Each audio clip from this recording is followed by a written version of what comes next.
Mr. President, members of the City Council, good morning.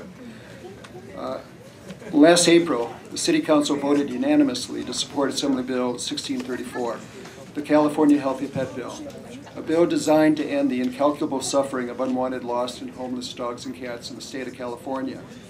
We are here today to consider passage of an ordinance that essentially does the same thing for the City of Los Angeles. The ordinance you are considering was passed unanimously by both the Los Angeles Animal Services Commission and the Los Angeles Public Safety Commission. I think it's important to understand that this is not a mandatory spay-neuter ordinance. This is a spay-neuter ordinance that provides plenty of exceptions for anybody who wants to exercise them. This ordinance is also supported by the Department of Animal Services, the Los Angeles Police Department, and the Director of Animal Welfare, who represent the majority of our neighborhood councils. Today you will be hearing, or today you have already heard from many organizations and individuals who support this ordinance.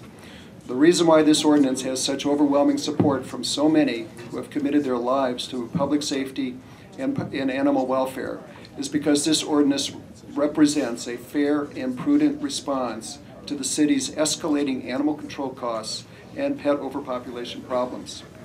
You have also been hearing from many who do not support this ordinance.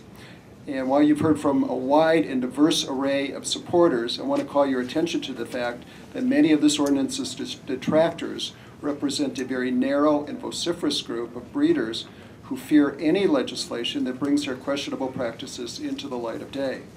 Additionally, as has been pointed out, many of them do not live in the city of Los Angeles. And I would like to ask how many breeders who are here today would like to submit their breeder's license and their business license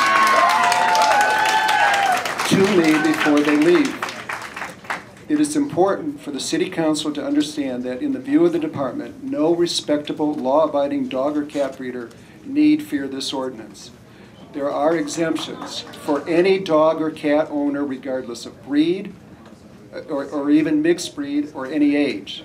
This ordinance provides the department a valuable tool for addressing pet overpopulation problems such as free-roaming dogs and cats, animal bites and attacks, and other animal-related nuisances in your district's neighborhoods. The vast majority of the calls that Animal Services responds to involve animals that have not been spayed or neutered. On behalf of the Animal Services Commission, I want to ask to convey two recommendations. First, they recommend a one-year review of the ordinance to determine if any fine-tuning is necessary.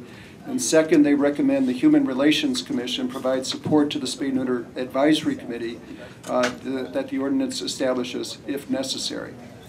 Now, I want to specifically address one concern you have heard about this morning that I know at least one council member has a concern with, and that is the suggestion that the requirement to spay or neuter an animal prior to 4 months of age is not healthy. While there are good men and women on both sides of this argument, we are here today to present you with the facts concerning the efficacy of early spay-neuter. It should be pointed out that current state law requires the department to spay or neuter all dogs and cats starting at 8 weeks, at 2 months. Early spay-neuter surgery on cats and dogs before the age of 4 months has been safely and effectively practiced in the United States for over 25 years.